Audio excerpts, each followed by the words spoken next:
nosso Despertar com Justiça e Paz, que é um programa semanal da Comissão Brasileira de Justiça e Paz, que vai ao ar todas as sextas-feiras, logo cedo, às 8 horas da manhã, e é transmitido também pelo canal do YouTube da Comissão Brasileira de Justiça e Paz. Meu nome é Maria Luísa Lécio e sou da Comissão Brasileira de Justiça e Paz, e nós temos hoje o tema Como superar o obscurantismo e fazer a educação ser um instrumento de liberdade e criatividade. E para discutir conosco, nós temos o prazer de ter o arcebispo Dom João Justino de Medeiros Silva, que é arcebispo metropolitano de Montes Claros desde 2017, foi bispo auxiliar de Arquidiocese de Belo Horizonte, é doutor e mestre em teologia na Universidade Gregoriana de Roma. Ele é graduado em Ciências Sociais pela Universidade Federal de Juiz de Fora e é pedagogo do Centro de Ensino Superior de Juiz de Fora. Ele, desde 2015, foi eleito presidente da Comissão Episcopal Pastoral para a Cultura e Educação da Conferência Nacional dos Bispos, da CNBB, e membro do Conselho Episcopal Pastoral. Ele é presidente da Comissão Episcopal para a Educação do Regional Leste 2 da CNBB. Ele está desde 2017 arcebispo de Montes Claros. Eu gostaria de passar a palavra, Dom Justino, para o senhor se apresentar melhor, porque a gente às vezes escolhe a apresentação e o senhor é que se apresenta melhor. Bom dia, professora Maria Luísa. Bom dia a todos aqueles que estão sintonizados conosco, nos assistem neste momento em que mais um programa Despertar com Justiça e Paz vai ao ar. Sim, a senhora fez a apresentação, esse é um pouco aí do meu itinerário, né? Apenas uma retificação quando se fala de que eu presido a comissão no Regional Leste 2. Na verdade, eu presidi essa comissão no mandato passado, mas agora, desde 2009, nessa comissão do Regional já não sou eu que presido. Eu estou na presidência apenas do Nacional. Fui reconduzido por mais 4 anos, né, que é a comissão que cuida de 5 setores da ação evangelizadora na Igreja do Brasil. Da cultura, da educação, do ensino religioso, da universidade e dos bens culturais. Somos 5 bispos que trabalhamos juntos com 4 sacerdotes assessores. Nesse momento, coincidentemente, os assessores, os 4, todos eles são padres de diferentes dioceses e congregações e que dão uma excelente colaboração. É uma alegria estar aqui nesta manhã, participando e podendo dialogar com a senhora, e vamos conversar aí sobre esse tema tão interessante, instigante, que é o tema da educação, com os desafios que estamos vivendo no momento, né? Aliás, acho que a educação sempre é marcada por muitos desafios. A gente tem um pouco a curiosidade para ver como despertou esse seu compromisso que a gente tem acompanhado e se alegrado com ele, da defesa e promoção dos excluídos e excluídos e suas comunidades e periferias, as suas identidades de povo indígena e comunidades tradicionais. Então, eu gostaria que o senhor dissesse um pouco como isso se fortaleceu, o que é um privilégio para nós. Acredito que por trás da nossa missão hoje está uma história de vida. Eu venho de uma família simples, de Juiz de Fora, entrei para o seminário aos 17 anos, exatamente naquele contexto em que politicamente o Brasil passava pelo processo de transformação, saindo, não é, dos anos de ditadura, toda aquela campanha pelas diretas, e, enfim, existia uma mobilização, né? Tenho muito presente que na minha sala de aula, um colégio católico em Juiz de Fora, quando eu fazia o então científico, assim era chamado, o ensino médio naquele período, nós, os colegas, naqueles dias em que estava sendo votado, né, a possibilidade de ter eleições diretas, toda aquela campanha, nós colocamos sobre as mesas das nossas carteiras rosas amarelas, né? Era um gesto assim, muito simbólico, mas muito interessante, né? Porque estava ali com 16 anos. Então, depois disso, a entrada para o seminário, uma experiência muito forte de estudo, de formação acadêmica, que me possibilitou, de fato, fazer na Universidade Federal de Juiz de Fora, ali o curso de Ciências Sociais. Eu escolhi depois mais trabalhar com antropologia cultural, antropologia social, e também a possibilidade que me foi dada de cursar pedagogia. Então, isso foi me colocando sempre muito próximo da realidade social e nas comunidades onde atuei, na pastoral, nós sempre nos aproximamos daqueles que, de fato, necessitam de uma presença efetiva, seja para o anúncio do Evangelho, seja para o serviço à vida. Participei também, naqueles anos, do início da implantação da Pastoral da Criança. Me lembro que eu atuava numa comunidade que eu e um outro colega fizemos o levantamento prévio para a implantação da Pastoral da Criança, visitando todas as casas da comunidade. Naquele tempo eram 183 casas, eu me recordo, e a maioria delas com crianças. Era um bairro assim de periferia bastante, vamos dizer, deixado ao lado pelo poder público, né? E daí em diante, o trabalho nas paróquias, a primeira paróquia que trabalhei foi esta, onde também trabalhei como seminarista.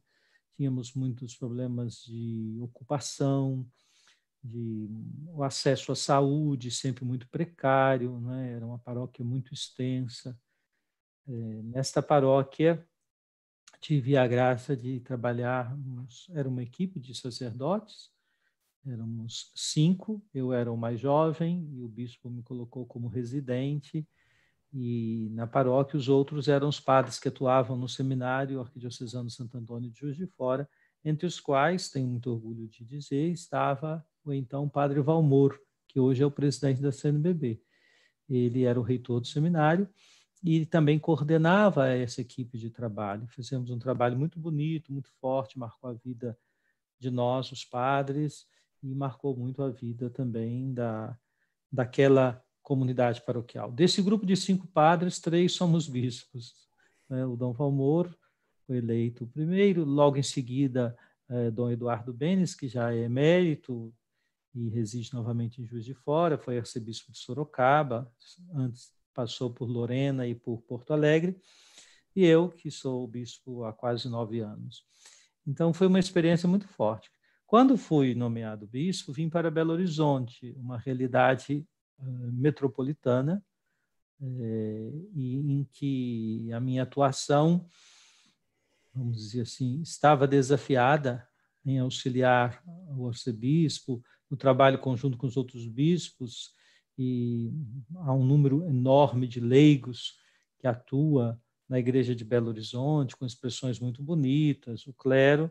Nós fomos deparando com situações novas, né? Eu saí de Juiz de Fora, vim para Belo Horizonte, proporcionalmente Belo Horizonte, uma região metropolitana, todos aqueles desafios de cidades tão grandes como é a capital mineira. E ali tivemos também um contato com a realidade social. A Arquidiocese de Belo Horizonte tem uma inserção muito bonita neste campo. E em 2017 fui transferido para Montes Claros, norte de Minas, uma cidade de cerca de 420 mil habitantes, uma diocese muito extensa, maior do que o estado do Rio de Janeiro, são 45 mil quilômetros quadrados, com desafios sociais bastante fortes, não é? Entre eles, é uma região mais seca, com um clima já mais quase de semiárido ou semiárido, cerrado, e nós estamos com desafios, temos aqueles desafios. Na cidade de Montes Claros, já os desafios de uma cidade de porte médio, população de rua, periferias muito pobres, desafio do acompanhamento no campo da pastoral carcerária. Tem trabalhos bonitos com catadores de recicláveis. Temos o grande desafio das comunidades tradicionais, que são cada vez mais pressionadas pelos interesses de grandes empresas. É uma região também com mineração, temos novos interesses, não é? Na verdade, tudo já está muito mapeado.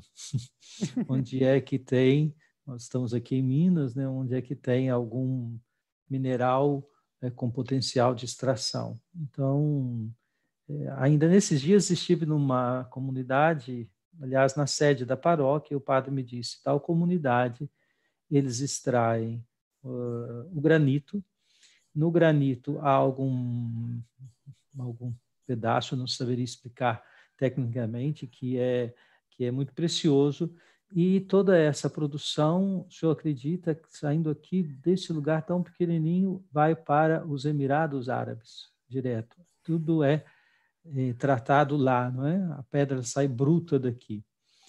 E aí a gente fica percebendo como é isso, né? Então ele disse, essa comunidade tem até um poder aquisitivo maior, mas poderia ser muito mais expressivo isso, se pudesse ser trabalhado no próprio local, valorizando a mão de obra local, né?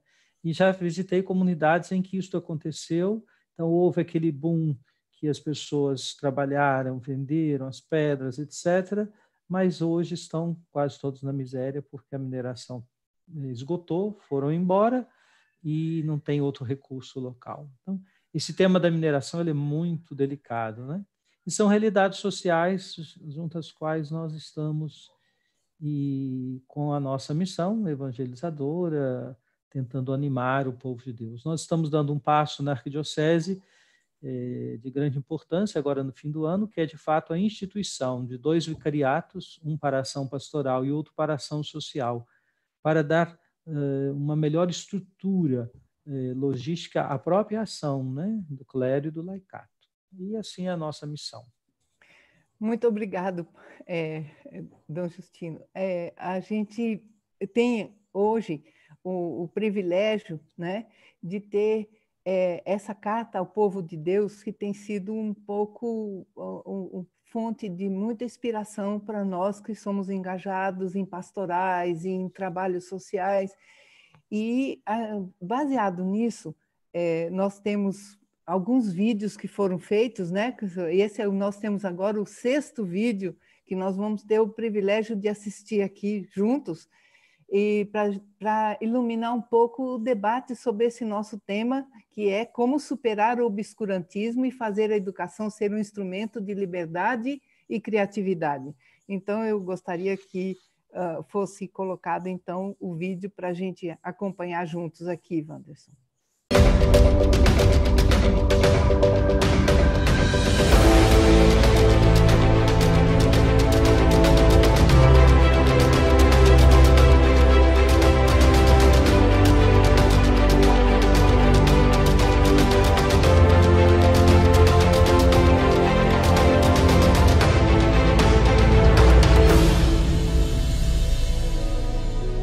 O desprezo pela educação, cultura, saúde e pela diplomacia também nos estarrece.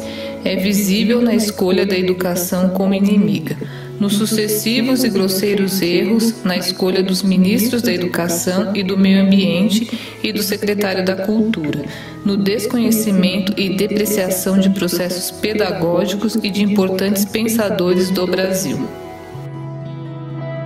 O obscurantismo toma conta das áreas da educação, da cultura, da saúde e da diplomacia.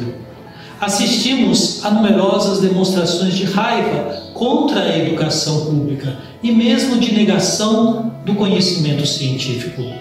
A nação brasileira precisa superar a compreensão da educação como política de governos. É urgente que se elabore um projeto de educação como política de Estado, não atrelado a governos ou submetido a ministros da educação.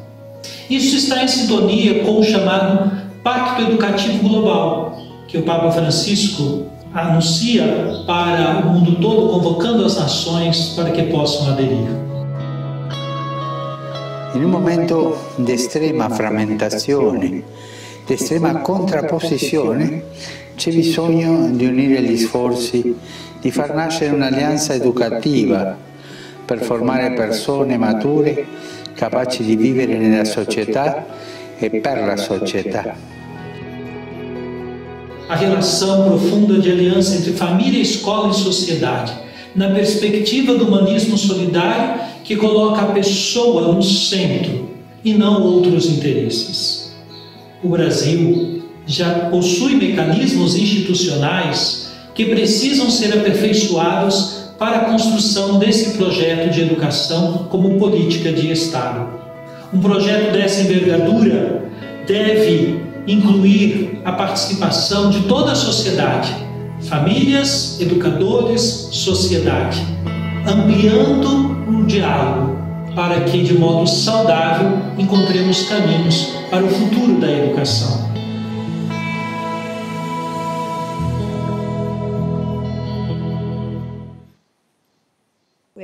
Nós temos um desafio muito grande quando a gente vê esse vídeo que nos emociona, quando a gente se dá conta do desafio que nós temos no Brasil, que é muito grande.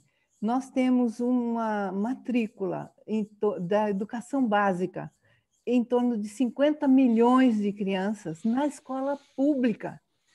Então, o compromisso de um Estado com a qualidade para essa educação, que seja inclusiva, que seja promotora de cidadania, que seja de qualidade, para que a qualidade não seja um privilégio de tão poucos, né? Então, a gente se toca do tamanho desse desafio pelo que tem acontecido nos últimos tempos, chegando ao absurdo de se publicar um decreto onde se tira a educação inclusiva e se segrega de novo as crianças com deficiência. Então, o corte das verbas para as universidades, que ameaça para o ano que vem um corte ainda muito mais dramático, que se a gente não reagir, vai significar o fechamento de muitas pesquisas e a tentativa de diminuir a qualidade. A interferência na gestão democrática dessa política, porque a educação, se ela não é democrática, se ela não é livre, ela não é promotora de cidadania, com as nomeações que a gente tem visto de reitores para as universidades. Então, é um desafio muito grande. Aí a gente quer ver com o senhor que desafios, a partir desse programa que a gente tem para valorização e reconhecimento da necessidade da profecia no contexto atual. A gente tem aí 8 a 10 minutos, o senhor fale à vontade. Sim, professora Maria Luísa. Bem, fiquei pensando também de ontem para hoje algumas coisas à luz do que é a Carta ao Povo de Deus, né, que assinamos e cujo objetivo é exatamente criar espaços de diálogo, de conversa. Acredito que uma grande direção que a profecia aponta é apostar na capacidade do diálogo, na força do diálogo. Esse é um tema, inclusive, muito abordado pelo Papa Francisco na sua última encíclica Fratelli Tutti, na possibilidade de construir, não é, na linguagem de Francisco, uma cultura do encontro, a fraternidade entre as pessoas, né, a amizade social, como ele aborda, na perspectiva do diálogo. E quando nós olhamos para a realidade da educação brasileira, os desafios dos últimos tempos, até disse no início que a educação sempre foi um desafio. De fato, porque ela sempre nos coloca diante de uma realidade. Não dá para pensar uma educação, talvez esse seja o risco de algumas gestões, que pensam uma educação sem escutar a realidade local. O Brasil, esse país continental, têm realidades muito diferentes, há regionalidades muito pontuais. A senhora tocava na questão da educação inclusiva, que, na verdade, é um desafio para todas as realidades, mas essa regionalidade, não é, da nossa cultura requer uma sensibilidade muito grande dos gestores para perceber que não é possível, né, a partir de uma instância federal, por exemplo, dar uma única solução para todo o país. E passos anteriores no campo da educação já foram dados de modo muito interessante, de tal modo que nós temos, seja aquela área amparada pelo governo federal, aquela outra pelos governos estaduais e pelos governos municipais. Quando pensamos a educação da rede oficial, aquela que o Estado assume em primeiro lugar, e pensamos também toda a educação que está com as instituições privadas, sejam confessionais ou não. Então, esta pluralidade é muito, muito expressiva desse desafio. A senhora lembrava que são 50 milhões de estudantes no ensino básico, não é? Então, como é que podemos gerir isto? É necessário uma articulação bastante ampla. E um dos problemas que temos no Brasil, isso não é dos últimos governos, parece que na história do nosso país não há uma valorização suficiente dos educadores. Pelo contrário, os educadores, nós já vimos cenas muito tristes em que governos, inclusive, agrediram professores que estavam fazendo manifestações pedindo salários melhores, melhores condições de trabalho. Esse desprezo pela educação ou um apreço muito pequeno pela educação nos empobrece terrivelmente.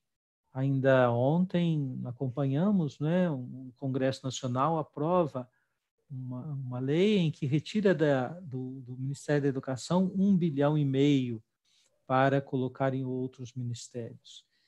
E eu fiquei pensando assim, de um modo geral, isso é muito comum nas famílias, até de classe média para as outras classes mais pobres, geralmente os pais fazem todo o esforço para que os filhos possam estudar e se privam de algumas coisas para garantir um estudo. Eu vi isso em minha família, vi na família de tantos, vejo nas comunidades.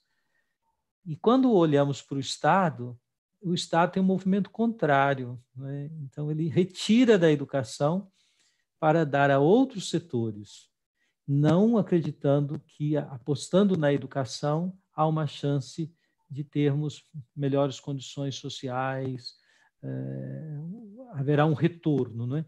De um modo geral, a família pensa assim, se investirmos na educação dos nossos filhos, teremos chances de melhorar as nossas condições de trabalho, etc. e tal. O Estado parece fazer o inverso, né? Ele é capaz de retirar da educação, apostando em outras áreas que poderiam certamente ter outras soluções. Infelizmente, nós vemos isso de modo muito triste em nosso país. Não resta dúvida que isso aí poderia gerar uma grande discussão, por exemplo, quanto recurso é destinado à própria manutenção da máquina estatal dos nossos, do Congresso, do Senado, do Judiciário, não é? Há cálculos mais precisos de especialistas que mostram o quanto dos nossos impostos é retirado para manter essas estruturas. Tantas vezes estruturas de privilégios, de luxo, para uma classe muito pequena que decide sobre uma multidão. Não é? O que é uma multidão? Dizer multidão para dizer de 50 milhões de estudantes é pouco, né? Multidão parece uma expressão pequena. Então, como fazemos isso? Ora, é preciso que cresçamos nesta consciência, nesse debate, nesse diálogo, envolvendo educadores, comunidades. Como sou o bispo responsável na conferência pela Comissão de Cultura e Educação, em termos de educação, nós temos investido muito na valorização da pastoral da educação, incentivando as dioceses que cuidem da participação na educação. Eu gosto de dar exemplos assim muito palpáveis, não é? Eu digo assim, no passado, a igreja tinha uma relação com a escola, dentro de um modelo, mas muito mais expressiva, paróquia e escola, né?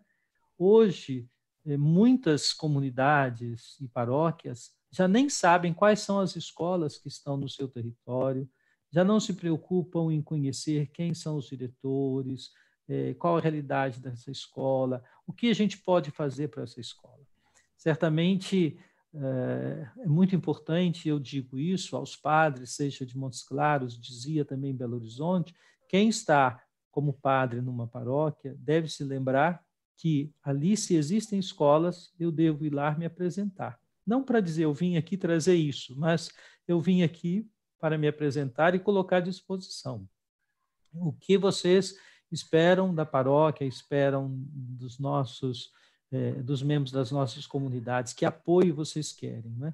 Isso tem tudo a ver com o chamado Pacto Educativo Global do Papa Francisco. Então, acredito que a profecia em relação à educação, ela passa pelo diálogo, pela aproximação, por uma nova aliança, que vai nos fazer perceber quais são, de fato, os déficits existentes no campo da educação, qual é a ação que nós podemos desenvolver como comunidade de fé, que entende que o nosso segmento de Jesus Cristo, ele se desdobra no encontro que estabelecemos com aqueles que vivem conosco. A comunidade cristã nunca pode ser um gueto dentro de um bairro, dentro de uma cidade. Ela sempre deve ser, na linguagem de Francisco, do Papa Francisco, uma igreja de portas abertas. E é exatamente nesse movimento que nós vamos poder descobrir modos efetivos, né, de falar, de profetizar, de usar desse recurso tão importante que é a palavra. Isso é muito freiriano, né? Antes, certamente, é evangélico. Jesus não fazia nenhuma ação sem dialogar com as pessoas, né? Ele era capaz de perguntar, né, o que queres que eu te faça?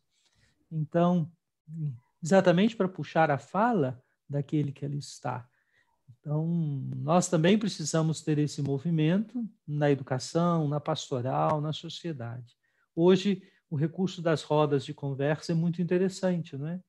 E é preciso acreditar no mundo em que a comunicação é muito rápida, virtual, nós não podemos perder esse espaço importante do diálogo, da troca de ideias, porque isso é altamente construtivo para a vida das pessoas que ali estão envolvidas. Obrigado, Dom Justino. É muito bom ouvir as suas palavras. Nós estão nos acompanhando aqui lá de Ji-Paraná, Rondônia, Maria José da Costa, Maria Conceição Santos, Rosa Souza, da Escola Fé e Política. Que e legal. também Margarida Onofre. Muito bom ter vocês conosco aqui nesse debate. Ouvindo o senhor falar do desafio de um país continental para fazer a gestão da educação, eu pensei em todo o esforço que foi feito no sentido da gente tentar construir um sistema nacional de educação. Sim. Como, vamos dizer assim, parecido com o que seria o SUS da educação, né? Onde você envolve o município, porque nós temos um desafio muito grande desses 5.600 e poucos municípios que nós temos, que cada um praticamente tem um sistema de educação, os estados têm o seu sistema próprio de educação, e como é que você articula isso, né? A gente viveu uma experiência boa de tentar fazer uma gestão democrática através das conferências nacionais, onde os educadores participaram dessa construção. Conseguimos pela primeira vez um Plano Nacional de Educação que tinha recursos vinculados a ele, que outros planos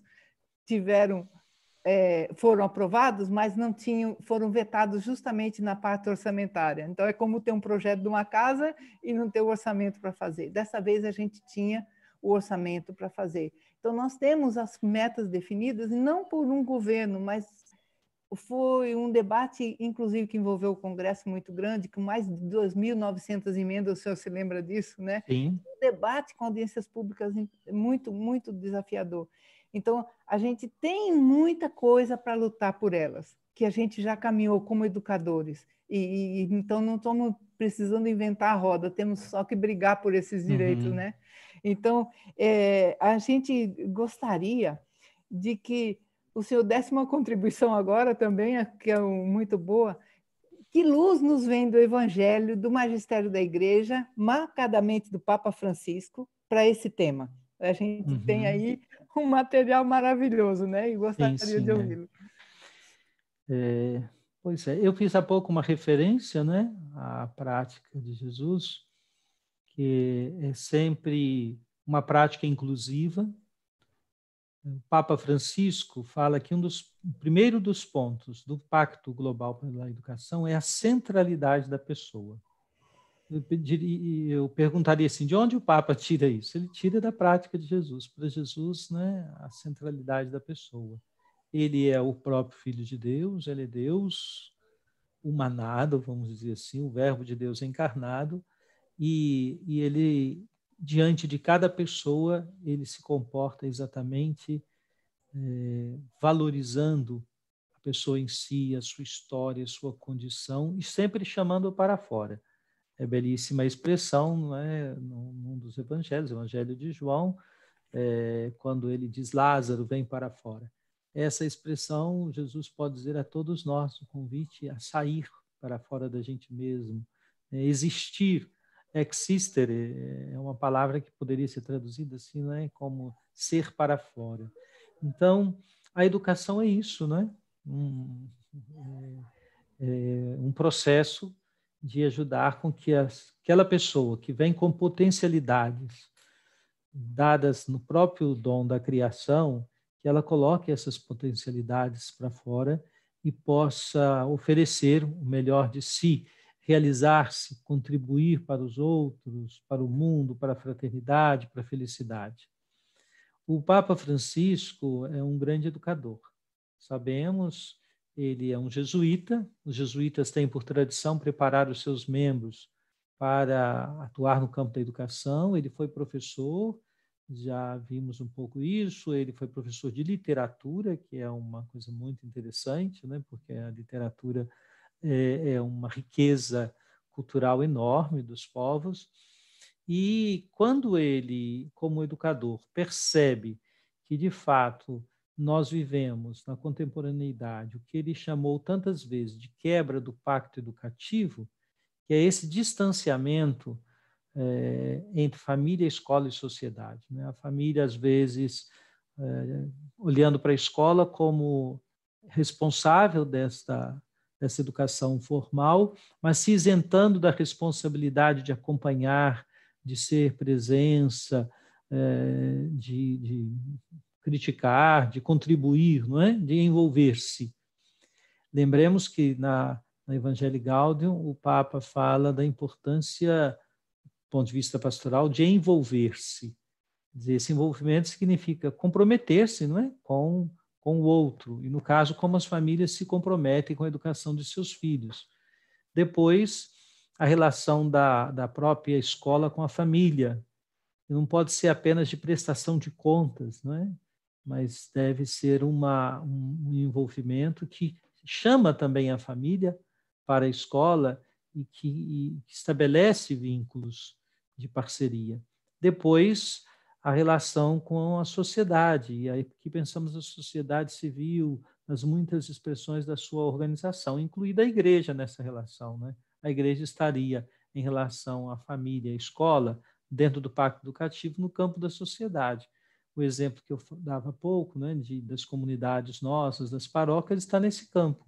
Como que nós, como uma das expressões da sociedade, como comunidade eclesial, nos envolvemos com a educação, nos envolvemos com as escolas. Então, o Papa fala desse pacto, e esse pacto significa a coragem de aproximar-se, de conhecer, de escutar, e de envolver-se, de criar relações de encontro, relações de empatia, de descobrir quem é o outro, qual a sua necessidade, o que essa pessoa pode oferecer para a comunidade.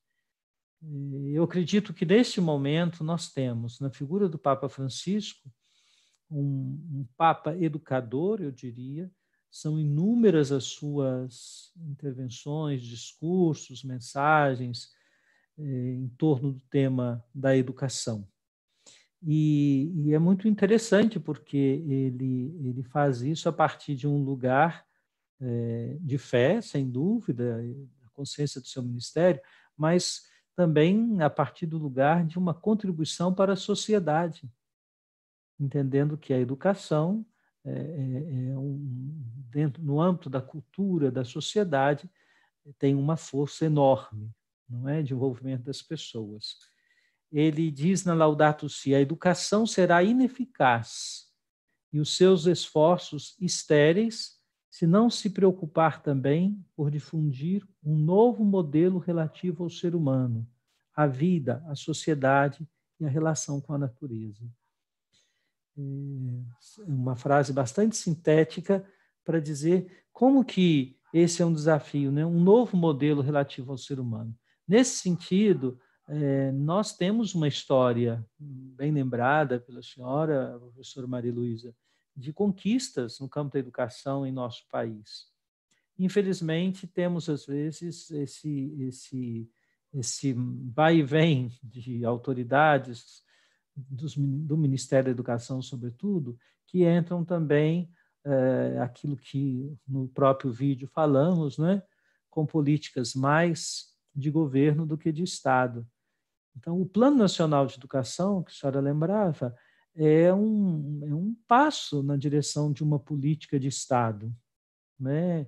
Ele é um plano, ele tem metas para se alcançar num prazo de 10 anos, tem verbas, e, portanto, 10 anos se ultrapassa governos, mas, infelizmente, governos atropelam esses processos e quem perde, né?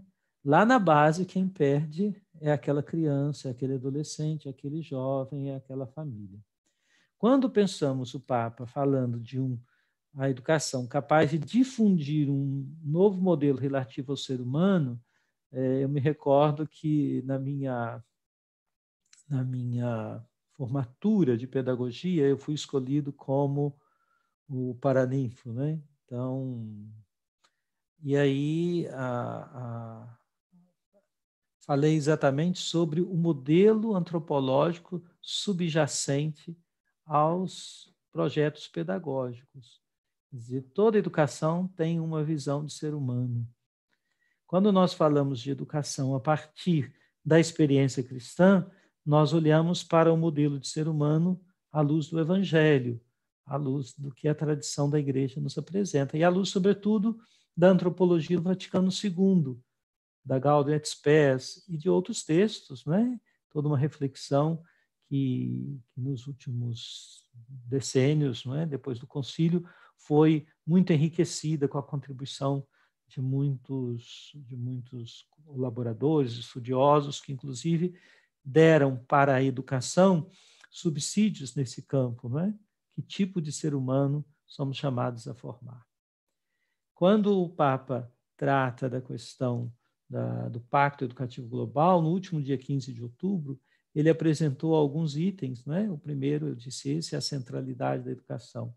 E ele fala também da educação inclusiva e coloca destaque para a educação das meninas, das adolescentes e das jovens. É muito interessante porque é uma expressão de uma educação inclusiva e nós sabemos que existem lugares no mundo afora, mesmo no nosso país, em que ainda não se alcançou essa preocupação, essa política de igualdade de acesso às escolas, né? No passado, não tão distante, era comum que os pais mandassem os meninos para a escola e mantivessem as meninas em casa, porque elas não precisariam estudar. Ora, nós hoje, com a nossa mentalidade, podemos dizer que isso é um absurdo. Absurdo é saber que isso ainda existe, não é? E o Papa fala disso exatamente porque ele tem acesso às informações, a dados, a pesquisas, e se em nosso país isso acontece menos, sabemos que em alguns países isto ainda é terrivelmente uma realidade, algo muito forte. Então, a contribuição do Papa Francisco com as suas provocações em torno do Pacto Educativo Global é muito interessante. Um outro aspecto que eu queria acentuar é esse dado que é colocado como o pressuposto do Pacto Educativo, respeitar a diversidade. O Papa diz, procurar companheiros de viagem no caminho da educação. Esse é o espírito do Pacto Educativo, mais que propor programas a seguir. Convida a estreitar entre todos uma aliança que valorize a unicidade de cada um. Isto é, o Papa não tem a ilusão de propor, a partir de Roma, um programa de educação. Esse programa ele será ligado aos países, às culturas, às regionalidades, etc. Agora, o espírito do pacto nós temos que caminhar juntos, nós temos que nos sentir companheiros desse caminho que é a estrada da educação. Todos temos que estar com ele comprometidos.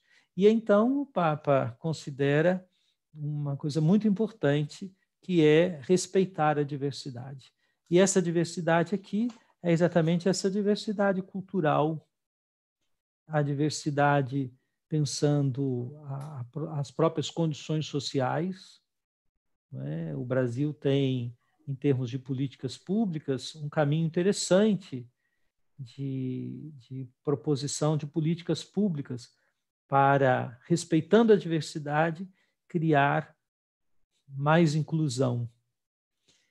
Sabemos que alguns discursos políticos questionam esse caminho, essas conquistas, e querem, inclusive, como a senhora fez referência, né, uma dessas inclusões foi a questão da educação de pessoas com alguma deficiência, né? Então, fez-se um caminho muito interessante de inclusão. Mas vem agora, nesta época da história, que nós pensaríamos poder estar um pouco mais avançados, e diante de algumas atitudes negacionistas, obscurantistas, como acentuamos, quer-se dar um passo atrás, ou vários passos atrás, infelizmente. Já comentamos isso em algum outro momento, né? Quando nós temos um Papa com uma cabeça tão aberta, olhando para frente, para o futuro, nos interpelando profundamente, nós temos, em algumas outras instâncias políticas e às vezes até eclesiais, pessoas que estão puxando para trás, estão fechando a cabeça, para usar a imagem, né? Cabeça aberta, cabeça fechada. Exatamente. Então, é uma pena esse desencontro. Poderíamos desfrutar muito mais desse momento se conseguíssemos maior adesão a essa perspectiva mais aberta proposta pelo próprio Papa Francisco. É verdade. Nós temos um desafio muito grande de tentar traduzir isso para as pessoas. Quando a gente fala de uma educação inclusiva, da diversidade, porque é sempre distorcido, sempre quando você escuta algumas pessoas defendendo a escola sem partido, a não discussão dos direitos das mulheres, a gente vê o Papa destacando aí as meninas, mesmo a população LGBT que se sentiu excluída e sempre violência, vítimas de violência, e ele faz sempre esse gesto, né? Ele encanta a gente nesse gesto. Então, primeiro nos assegura do caminho a seguir e nos assegura também ao que a gente deve resistir. né, ao desmonte que a gente tem, porque todo momento autoritário, ele parece que um dos principais alvos é a educação. Em todos os momentos, se a gente pega historicamente no Brasil, nos momentos em que houve momentos de autoritarismo, mesmo momentos ditatoriais, uma das primeiras coisas foi desvincular os recursos para a educação. Sempre, nos anos 30, nos 50, depois em 64, e agora a gente vê acontecer a mesma coisa, que é o dinheiro para a educação, como se isso fosse um processo de contenção da democracia e da liberdade e da criatividade, no meu sentimento. Nesse momento agora, só para ilustrar, da pandemia, o senhor destacou uma coisa que eu considerei muito interessante, que é a questão da relação com a família. Apesar do processo tão excludente que foi a atenção para as crianças que ficarem em casa na escola pública e na escola privada por conta dos recursos, eu tenho uma experiência num município muito pequeno, um enriquecimento muito grande da relação das professoras com as famílias, porque dependia disso algum contato e alguma continuidade. Então, é um momento de riqueza que pode ser transformado em alguma coisa que a gente tem que buscar. Eu gostei muito dessa experiência e é um desafio, né? Porque não é fácil essa relação. Muito precisa conhecer a realidade. Agora, a gente tem um desafio como igreja também, né? Como é que a gente pode, concretamente, como igreja, pastorais sociais, sociedade civil, inclusive no contexto da Sexta Semana Social Brasileira, fortalecer esse profetismo da igreja na sociedade, na defesa da educação como política pública e direito universal? Como é que a gente poderia se engajar? Porque o desafio é muito grande. Quando a gente vê o Pacto Global pela Educação do Papa Francisco, a gente tem uma prática das escolas privadas, etc., mas esse sentimento da política pública de Estado, porque a maioria, 90% das nossas crianças e dos filhos da população mais vulnerável estão nas escolas públicas, como é que a gente se engajaria nisso? É o desafio. Uhum. Eu começaria dizendo assim, em termos eclesiais, a Igreja do Brasil, cada bispo em sua diocese precisaria compreender que a educação é um campo de pastoral social de grande importância, né? Pastoral social, pastoral evangelizadora, sem dúvida. É preciso cuidar de mobilizar a comunidade eclesial. Quando eu penso em comunidade eclesial, eu penso assim, uma grande comunidade, né? Aí você pergunta assim, quem são os membros dessa comunidade? Quase sempre você tem ali, sempre, com toda certeza, pais que têm filhos na faixa escolar ou universitária. Então, você tem na comunidade eclesial um número muito grande de pessoas que têm alguma relação direta com a educação. Pais, não só educadores, professores e tudo. Então, como que o tema educação ele reverbera nessas nossas comunidades?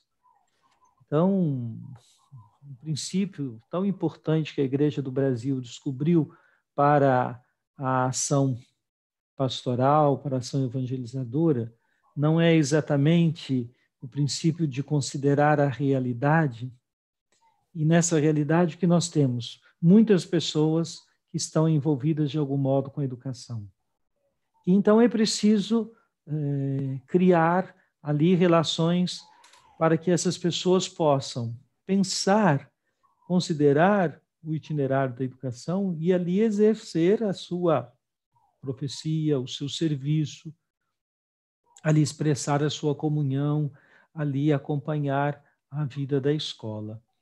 Eu diria assim, há um trabalho de base muito importante a ser feito nas inúmeras comunidades. Se costuma dizer muito da capilaridade da Igreja Católica no Brasil. Isto é, nesses mais de 5.600 municípios, a Igreja Católica soma aí mais de 10.000, 12.000 paróquias. Então, nós temos um potencial muito grande nessas comunidades paroquiais, os leigos engajados que atuam. Ora, é preciso levar o tema da educação novamente para o campo da ação evangelizadora, pensando que a educação não é uma coisa à parte. Nós teremos mais uma oportunidade, graças a Deus, em 2022, porque o tema da campanha da fraternidade será a educação. Nessa capilaridade, o que é que a gente pode fazer lá? E, sem dúvida, aí entram as políticas inclusivas, né? É o que tivemos recentemente como campanha da fraternidade, do ano passado, estará, de algum modo, vinculado ao projeto também de uma campanha da fraternidade sobre educação.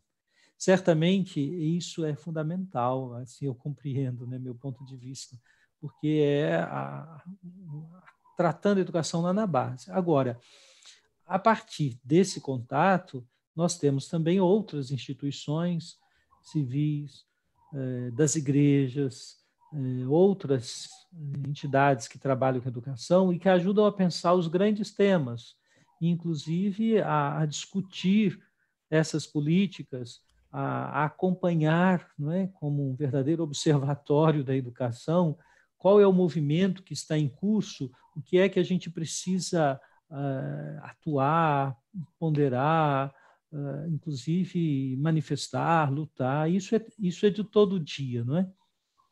Nós estamos falando em termos de educação, mas tem outros setores que também têm essas exigências. Eu acredito, então, nesse movimento que eu diria assim, não é, para usar uma velha imagem que era do padre Libânio, a pastoral se faz com ondas curtas, médias e longas. Então, a onda curta é lá na comunidade, na base, onde a escola está, a família, os educadores. A gente não pode descuidar desse espaço, né? Talvez as ondas médias, pensando em instituições mais como a dioceses, os regionais da nossa igreja no Brasil, e as ondas grandes, as instituições, não é? Aqui falaríamos da própria Comissão Brasileira de Justiça e Paz, e uma série de outras entidades. Certamente no campo específico da gestão da educação, essas instâncias elas também são bem pontuais e elas precisam ser valorizadas. Recentemente, num encontro, um professor que foi gestor público, hoje dirige uma escola privada, ele nos dizia, olha, é muito importante que a pastoral da educação seja capaz de criar diálogo com os secretários municipais de educação, porque vocês podem não só compreender um pouco mais quais são os processos que estão em curso, quais são as dificuldades que, às vezes, um próprio secretário encontra na gestão de um município, sem apoio de uma Câmara Municipal, propondo algo diferente, mas encontrando resistências nos seus próprios pares, como também poderão levar para ele as aspirações da comunidade. E, às vezes, nós não conseguimos criar esses links de diálogo, não é? E eu acredito que esse também será um campo muito importante. Oxalá a campanha da Fraternidade 2022 encha os corações dos nossos irmãos e irmãs para que esse movimento seja feito. É isso mesmo. Inclusive, a gente ficou muito feliz quando soube que a campanha da Fraternidade 2022 seria sobre educação na comissão, porque como coincidir, como é bom a campanha anterior que falava das políticas públicas, porque esse final que o senhor falou é importantíssimo que as pessoas conheçam quais são as políticas públicas que a gente já conseguiu garantir, que não foram os governos que deram, foram lutas desde sempre dos educadores para construir instrumentos legais que garantam, como a Lei de Diretrizes de Base, como o capítulo da educação na Constituição, como o Plano Nacional da Educação, o que é que isso já existe como direito, para que a gente discuta com a população, para eles aprenderem a procurar esses direitos, né? Eu acho que é um papel da igreja. Eu gostei muito dessa sua fala, no sentido de que nós fizemos uma roda, o senhor estava falando em roda de conversa, né? Roda de conversa com uma comunidade muito carente lá em Recife, e foi incrível porque a gente foi afunilando de quais eram as prioridades para o agir, todo mundo discutia e fazia a partir da realidade, e a maior parte das ações que eles queriam era na área da educação. Era de chegar junto da diretora da escola e saber por que a quadra não podia ser utilizada pela comunidade. Era um pouco a ideia, aquilo que a gente falava sempre quando discutia a educação integral, que é preciso toda uma aldeia para educar uma criança. Eu acho que precisa de toda a sociedade para educar uma criança. A escola sozinha não consegue, a família sozinha não consegue, e a igreja pode ter um espaço fundamental para isso. Eu acho que vai ser muito boa essa campanha da fraternidade. E a gente tem um observatório, um dos novos observatórios que a Comissão Brasileira de Justiça e Paz tem, que algum tem o Observatório da Política, e é agora o Observatório da Educação. E eu estou nesse Observatório da Educação, e a gente, inclusive, vai chamar o senhor para alguma conversa, porque é fundamental a gente fortalecer esse observatório, justamente se preparando para essa campanha da fraternidade e para a atuação da gente, porque o entendimento nosso é de que a educação é um direito humano, e a educação de qualidade, inclusiva, que garanta o acesso de maneira igualitária e que promova a cidadania. Então, eu acho que a gente vai precisar contar com o senhor nesse observatório. Bom, com prazer. Vai ser, vamos avisá-lo. A gente vai agradecer enormemente a sua participação, porque foi de uma riqueza enorme para mim, pessoalmente, e tenho certeza que para todos que estão nos assistindo, e gostaria que o senhor fizesse as considerações finais e nos desse uma bênção para esse enfrentamento das nossas lutas dia a dia. Passa a palavra. Sim, eu agradeço a oportunidade que o programa Despertar para a Justiça e a Paz, né, nos ofereceu, nos deu, de conversar sobre esse tema da educação num momento tão importante da história nossa, e especialmente num momento tão desafiador que é esse da pandemia. Acabou que sobre a pandemia mesmo a gente nem teve tempo de explorar alguns aspectos, né? Agradeço essa oportunidade e incentivo a todos aqueles que nos ouviram a tirar algumas conclusões, mas, sobretudo, talvez baseado nesta pergunta, não é? Como que, a partir da minha prática, eu posso estimular que a temática da educação faça mais parte das nossas discussões, dos nossos diálogos, onde atuo. Eu acredito que isso é muito importante. Se eu não posso atuar diretamente, mas como eu posso estimular outras pessoas nessa direção? Se a gente conseguir isso, certamente será muito significativo. E concluo agradecendo o diálogo com a senhora, a professora Maria Luísa, feliz de saber do Observatório da Educação, e então peço a bênção ao Senhor. Senhor Jesus Cristo, Mestre, nós vos pedimos bênçãos para todos os educadores de nosso país, especialmente para aqueles que enfrentam grandes dificuldades neste tempo da pandemia para levar adiante os processos de ensino-aprendizagem. Fortalecei no coração das famílias a confiança de que, pela educação, podemos alcançar a construção de um mundo diferente, mais justo, mais fraterno, com mais igualdade. Abençoai-nos, em nome do Pai, do Filho e do Espírito Santo. Amém. Muito obrigado, professora.